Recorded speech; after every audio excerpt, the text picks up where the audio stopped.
Reading by Mark Nelson. Doom of the House of Duryea. Arthur Duryea, a young, handsome man, came to meet his father for the first time in 20 years. As he strode into the hotel lobby, long strides which had the spring of elastic in them, idle eyes lifted to appraise him, for he was an impressive figure, somehow grim with exultation. The desk clerk looked up with his habitual smile of expectation. "How do you do, Mr. So-and-so?" and his finger strayed to the green fountain pen which stood in a holder on the desk. Arthur Duryea cleared his throat, but still his voice was clogged and unsteady. To the clerk he said, "I'm looking for my father, Dr. Henry Duryea. I understand he is registered here. He has recently arrived from Peirce." The clerk lowered his glance to a list of names. "Dr. Duryea is in Suite 600, 6th floor." He looked up, his eyebrows arched questioningly. "Are you staying too, sir, Mr. Duryea?" Arthur took the pen and scribbled his name rapidly.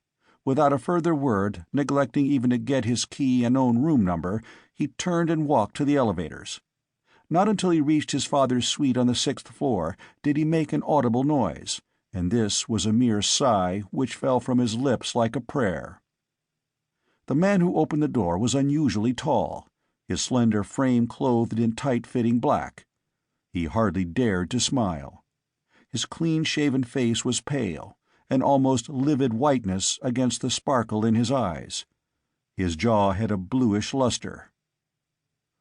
"Arthur." The word was scarcely a whisper.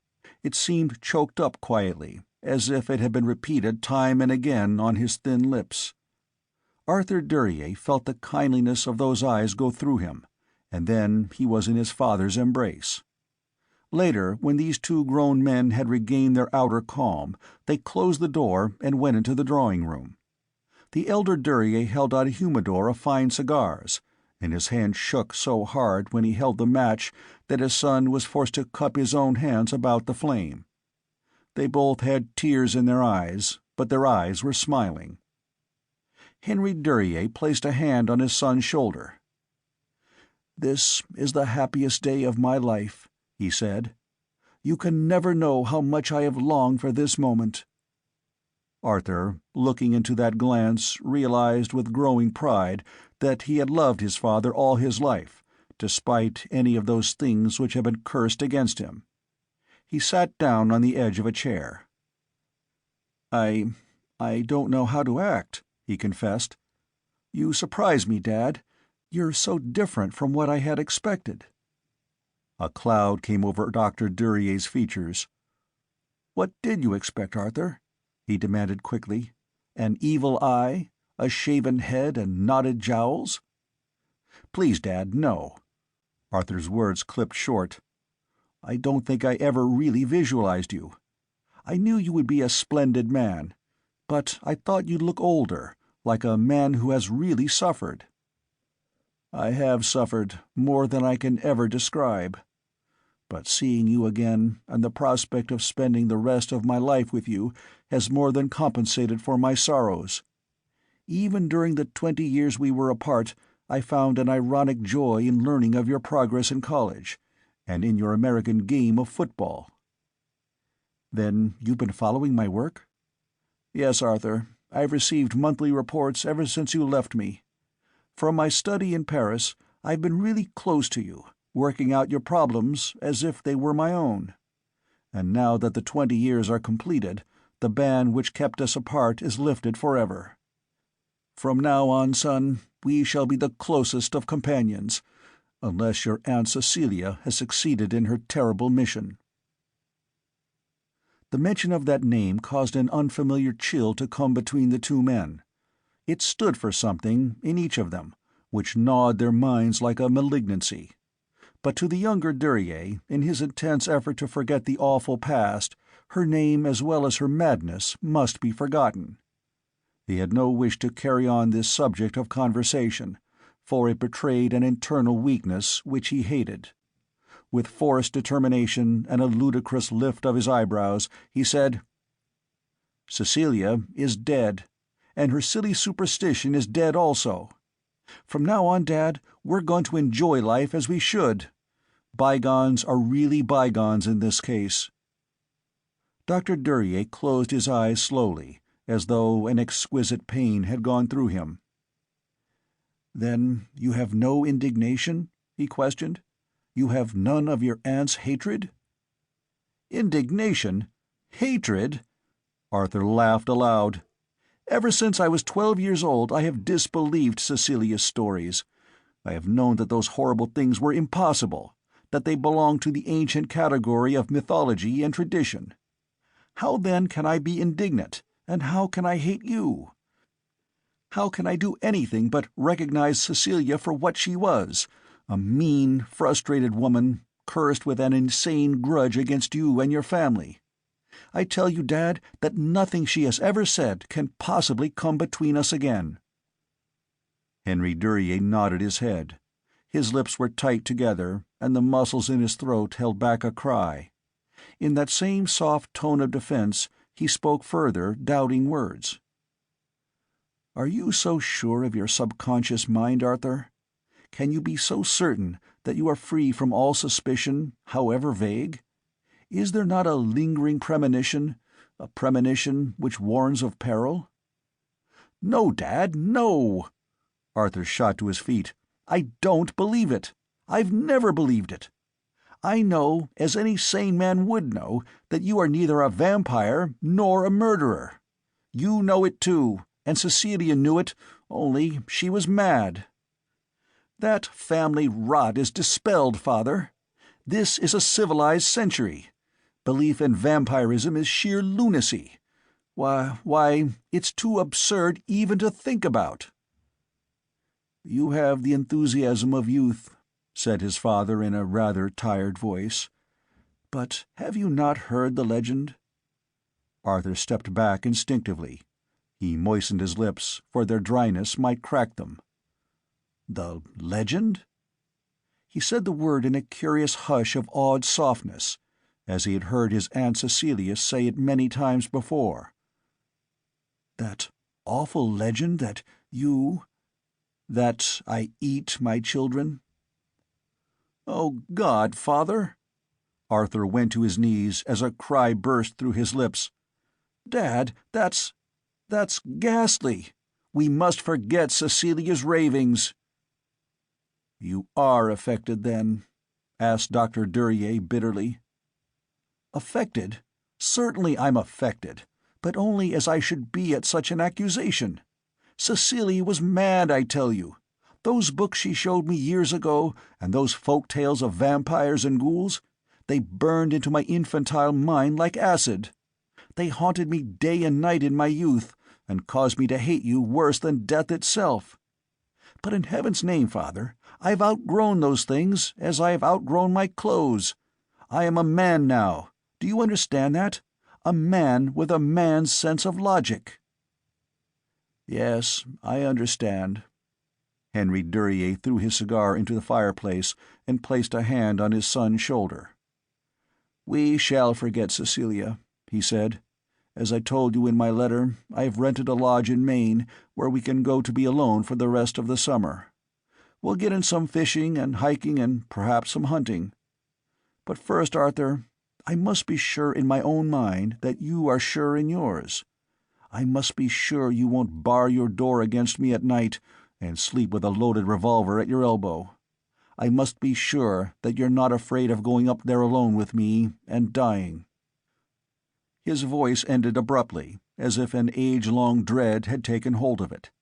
His son's face was waxen, with sweat standing out like pearls on his brow. He said nothing, but his eyes were filled with questions which his lips could not put into words. His own hand touched his father's, and tightened over it. Henry Duryea drew his hand away. "I'm sorry," he said, and his eyes looked straight over Arthur's lowered head. "This thing must be thrashed out now. I believe you when you say that you discredit Cecilia's stories. But for a sake greater than sanity, I must tell you the truth behind the legend. And believe me, Arthur, there is a truth." He climbed to his feet and walked to the window which looked out over the street below. For a moment he gazed into space, silent. Then he turned and looked down at his son. "You have heard only your aunt's version of the legend, Arthur. Doubtless it was warped into a thing far more hideous than it actually was, if that is possible. Doubtless she spoke to you of the inquisitorial stake in Carcassonne, where one of my ancestors perished. Also, she may have mentioned that book, Vampires, which a former Duryea is supposed to have written. Then certainly she told you about your two younger brothers, my own poor motherless children, who were sucked bloodless in their cradles." Arthur Duryea passed a hand over his aching eyes. Those words, so often repeated by that witch of an aunt, stirred up the same visions which had made his childhood nights sleepless with terror. He could hardly bear to hear them again, and from the very man to whom they were accredited. "Listen, Arthur," the elder Duryea went on quickly, his voice low with the pain it gave him. "You must know that true basis to your aunt's hatred. You must know of that curse of vampirism, which is supposed to have followed the Duryeas through 5 centuries of French history, but which we can dispel as pure superstition, so often connected with ancient families. But I must tell you that this part of the legend is true. Your 2 younger brothers actually died in their cradles, bloodless, and I stood trial in France for their murder, and my name was smirched throughout all of Europe with such an inhuman damnation that it drove your aunt and you to America, and has left me childless, hated, and ostracized from society the world over.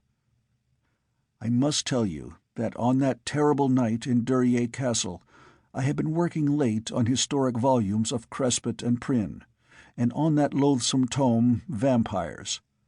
I must tell you of the soreness that was in my throat, and of the heaviness of the blood which coursed through my veins, and of that presence, which was neither man nor animal, but which I knew was some place near me, yet neither within the castle nor outside of it, and which was closer to me than my heart, and more terrible to me than the touch of the grave.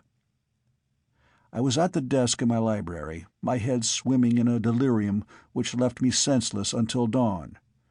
There were nightmares that frightened me, Arthur, a grown man who had dissected countless cadavers in morgues and medical schools. I know that my tongue was swollen in my mouth, and that brine moistened my lips, and that a rottenness pervaded my body like a fever. I can make no recollection of sanity or of consciousness. That night remains vivid, unforgettable, yet somehow completely in shadows. When I had fallen asleep, if in God's name it was sleep, I was slumped across my desk, and when I awoke in the morning I was lying face down on my couch. So you see, Arthur, I had moved during that night, and I had never known it. What I'd done and where I'd gone during those dark hours will always remain an impenetrable mystery. But I do know this. On the morrow I was torn from my sleep by the shrieks of maids and butlers, and by that mad wailing of your aunt. I stumbled through the open door of my study, and in the nursery I saw those 2 babies there, lifeless, white and dry like mummies, and with twin holes in their necks that were caked black with their own blood. Oh, I don't blame you for your incredulousness, Arthur. I cannot believe it yet myself, nor shall I ever believe it. The belief of it would drive me to suicide, and still the doubting of it drives me mad with horror. All of France was doubtful, and even the savants who defended my name at the trial found that they could not explain it nor disbelieve it. The case was quieted by the Republic, for it might have shaken science to its very foundation and split the pedestals of religion and logic. I was released from the charge of murder, but the actual murder was hung about me like a stench. The coroners who examined those tiny cadavers found them both dry of all their blood, but could find no blood on the floor of the nursery nor in the cradles. Something from hell stalked the halls of Duryea that night, and I should blow my brains out if I dared to think deeply of who that was. You, too, my son, would have been dead and bloodless if you hadn't been sleeping in a separate room, with your door barred on the inside. You were a timid child, Arthur. You were only 7 years old, but you were filled with the folklore of those mad Lombards and the decadent poetry of your aunt. On that same night, while I was someplace between heaven and hell, you also heard the padded footsteps on the stone corridor, and heard the tugging at your door-handle, for in the morning you complained of a chill and of terrible nightmares which frighten you in your sleep. I only thank God that your door was barred." Henry Duryea's voice choked into a sob which brought the stinging tears back into his eyes. He paused to wipe his face and to dig his fingers into his palm. "You understand, Arthur, that for 20 years, under my sworn oath at the Palace of Justice, I could neither see you nor write to you. 20 years, my son, while all of that time you had grown to hate me and to spit at my name. Not until your aunt's death have you called yourself a Duryea, and now you come to me at my bidding and say you love me as a son should love his father. Perhaps it is God's forgiveness for everything. Now at last we shall be together, and that terrible, unexplainable past will be buried forever." He put his handkerchief back into his pocket and walked slowly to his son.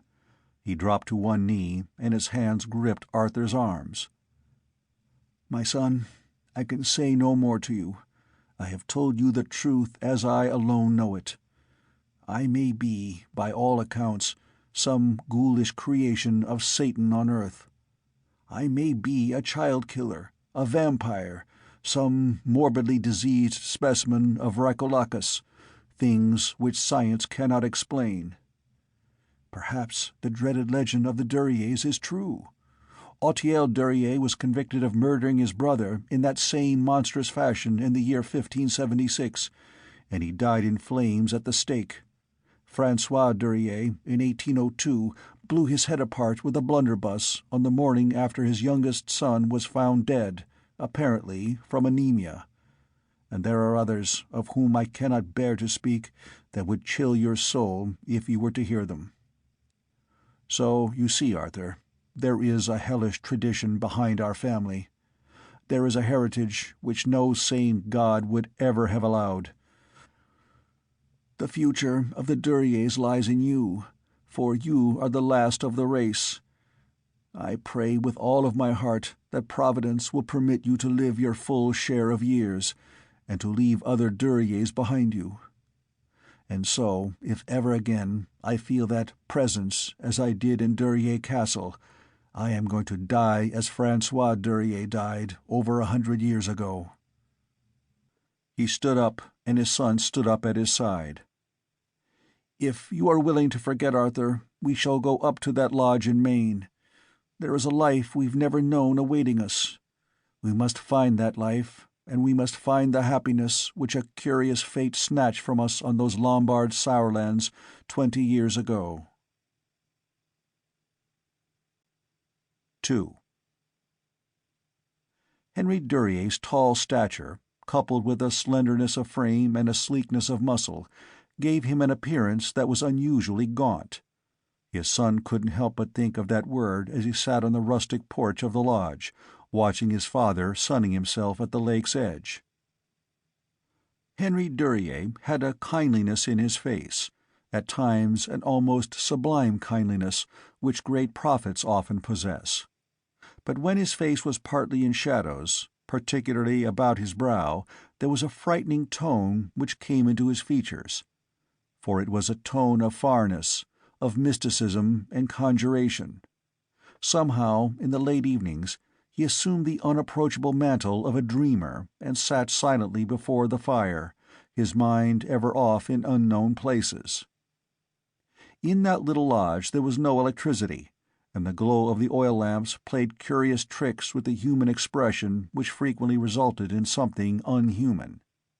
It may have been the dusk of night, the flickering of the lamps, but Arthur Duryea had certainly noticed how his father's eyes had sunken further into his head, and how his cheeks were tighter and the outline of his teeth pressed into the skin about his lips. It was nearing sundown on the second day of their stay at Timber Lake. 6 miles away, the dirt road wound down toward Houtland, near the Canadian border. So it was lonely there, on a solitary little lake hemmed in closely with dark evergreens and a sky which drooped low over dusty summited mountains. Within the lodge was a homey fireplace and a glossy elk's head which peered out over the mantel. There were guns and fishing tackle on the walls, shelves of reliable American fiction, Mark Twain, Melville, Stockton, and a well-worn edition of Bret Harte. A fully supplied kitchen and a wood stove furnished them with hearty meals which were welcome after a whole day's tramp in the woods. On that evening, Henry Duryea prepared a select French stew out of every available vegetable and a can of soup. They ate well, then stretched out before the fire for a smoke. They were outlining a trip to the Orient together when the back door blew open with a terrific bang, and a wind swept into the lodge with a coldness which chilled them both. "A storm," Henry Duryea said, rising to his feet. "Sometimes they have them up here, and they're pretty bad. The roof might leak over your bedroom. Perhaps you'd like to sleep down here with me." His fingers strayed playfully over his son's head as he went out into the kitchen to bar the swinging door. Arthur's room was upstairs, next to a spare room filled with extra furniture. He'd chosen it because he liked the altitude, and because the only other bedroom was occupied. He went upstairs swiftly and silently. His roof didn't leak. It was absurd even to think it might. It had been his father again, suggesting that they sleep together. He had done it before, in a jesting, whispering way, as if to challenge them both if they dared to sleep together. Arthur came back downstairs dressed in his bathrobe and slippers. He stood on the 5th stair, rubbing a 2 days' growth of beard. "I think I'll shave tonight," he said to his father. "May I use your razor?" Henry Duryea, draped in a black raincoat and with his face haloed in the brim of a rain hat, looked up from the hall.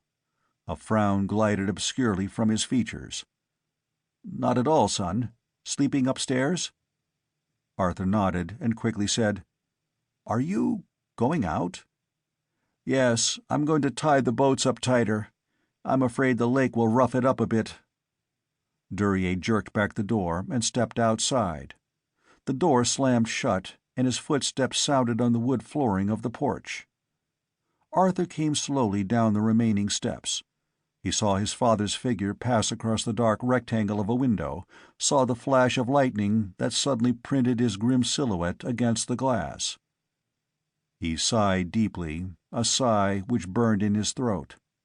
For his throat was sore and aching.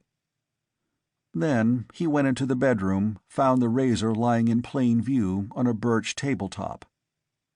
As he reached for it, his glance fell upon his father's open Gladstone bag which rested at the foot of the bed. There was a book resting there, half hidden by a gray flannel shirt. It was a narrow, yellow-bound book, oddly out of place. Frowning, he bent down and lifted it from the bag.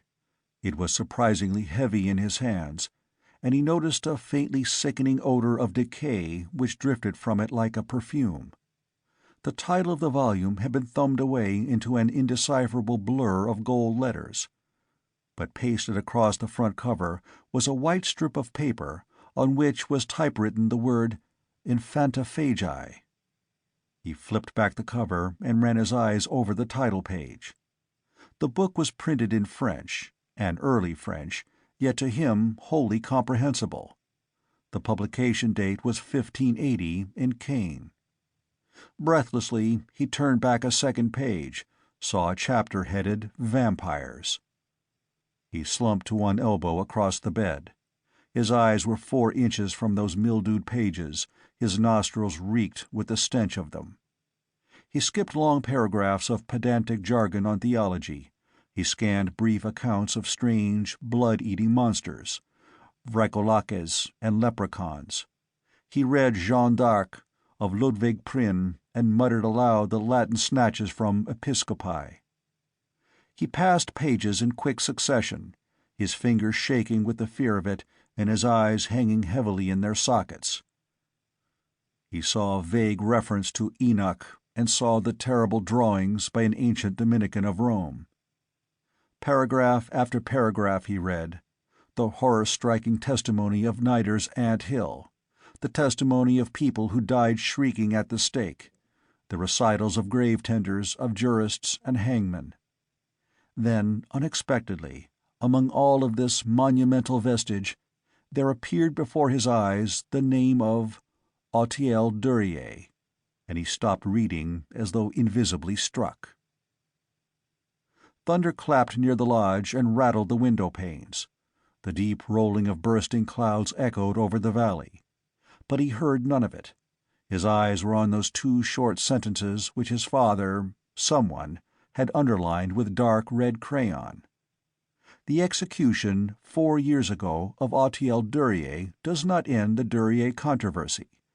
Time alone can decide whether the demon has claimed that family from its beginning to its end.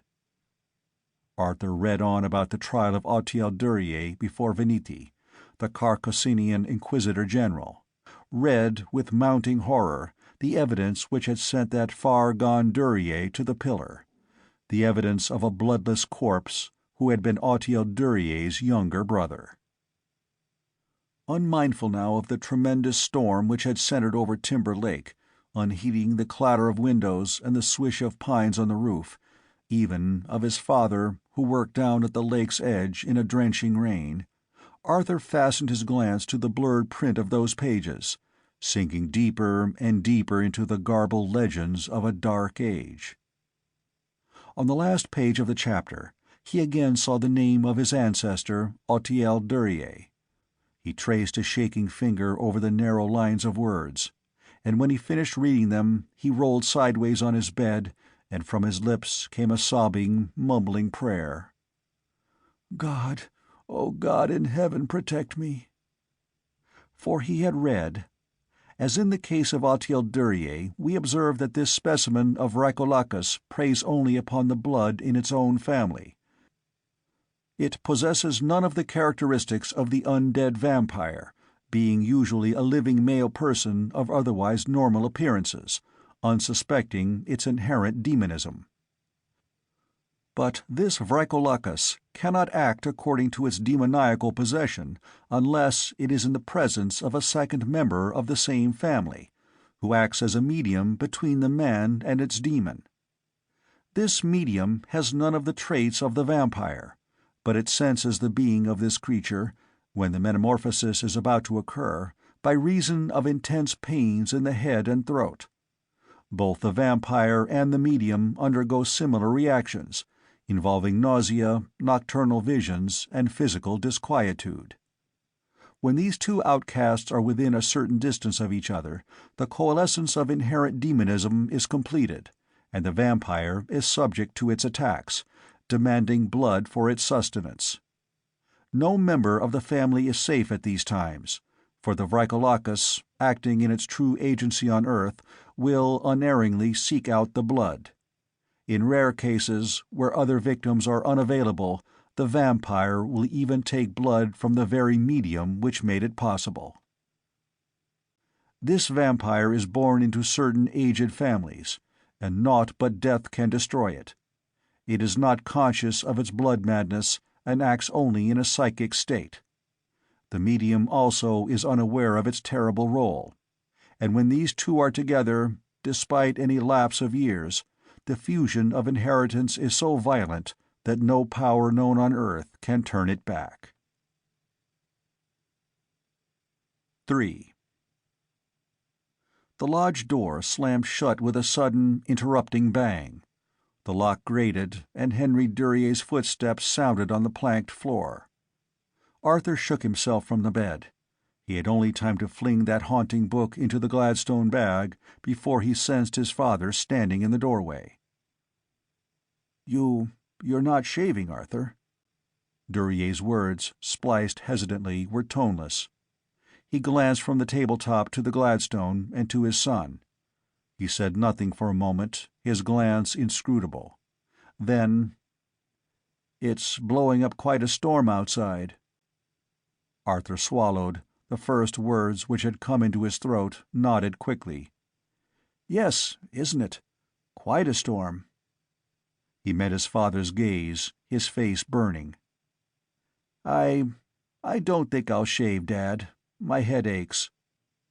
Duryea came swiftly into the room and pinned Arthur's arms in his grasp. "What do you mean, your head aches? How? Does your throat—" "No." Arthur jerked himself away. He laughed. "It's that French stew of yours. It's hit me in the stomach." He stepped past his father and started up the stairs. "The stew?" Duryea pivoted on his heel. "Possibly.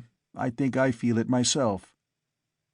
Arthur stopped, his face suddenly white. "You, too?" The words were hardly audible. Their glances met, clashed like dueling swords. For 10 seconds neither of them said a word or moved a muscle. Arthur, from the stairs, looking down, his father below, gazing up at him. In Henry Duryea the blood drained slowly from his face and left a purple etching across the bridge of his nose and above his eyes. He looked like a death's head. Arthur winced at the sight and twisted his eyes away. He turned to go up the remaining stairs. "Son!" He stopped again, his hand tightened on the banister. "Yes, Dad?" Duryea put his foot on the first stair. "I want you to lock your door tonight. The wind would keep it banging." "Yes," breathed Arthur, and pushed up the stairs to his room. Dr. Duryea's hollow footsteps sounded in steady, unhesitant beats across the floor of Timber Lake Lodge. Sometimes they stopped, and the crackling hiss of a sulphur match took their place. Then perhaps a distended sigh, and again footsteps. Arthur crouched at the open door of his room. His head was cocked for those noises from below. In his hands was a double-barrel shotgun of violent gauge. Thud, thud, thud. Then a pause, the clinking of a glass and the gurgling of liquid. The sigh, the tread of his feet over the floor. "He's thirsty," Arthur thought. "Thirsty." Outside, the storm had grown into fury. Lightning zigzagged between the mountains, filling the valley with weird phosphorescence. Thunder, like drums, rolled incessantly. Within the lodge, the heat of the fireplace piled the atmosphere thick with stagnation. All the doors and windows were locked shut. The oil lamps glowed weakly, a pale, anemic light. Henry Duryea walked to the foot of the stairs and stood looking up. Arthur sensed his movements and ducked back into his room, the gun gripped in his shaking fingers. Then Henry Duryea's footsteps sounded on the first stair. Arthur slumped to one knee. He buckled a fist against his teeth as a prayer tumbled through them. Duryea climbed a second step, and another, and still one more. On the fourth stair, he stopped. "Arthur." His voice cut into the silence like the crack of a whip. "Arthur, will you come down here?" "Yes, Dad." Bedraggled, his body hanging like cloth, young Duryea took 5 steps to the landing. "We can't be zanies," cried Henry Duryea. "My soul is sick with dread. Tomorrow we're going back to New York. I'm going to get the first boat to open sea. Please, come down here." He turned about and descended the stairs to his room. Arthur choked back the words which had lumped in his mouth. Half dazed, he followed. In the bedroom, he saw his father stretched face up along the bed. He saw a pile of rope at his father's feet. "Tie me to the bedposts, Arthur," came the command.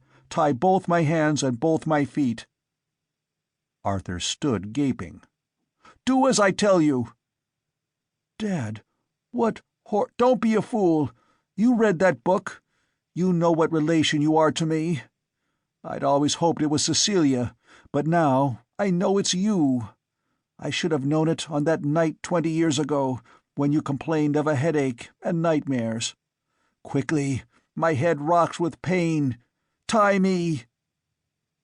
Speechless, his own pain piercing him with agony, Arthur fell to that grisly task.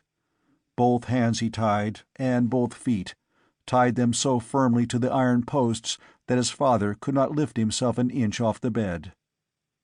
Then he blew out the lamps, and without a further glance at that Prometheus, he reascended the stairs to his room and slammed and locked his door behind him.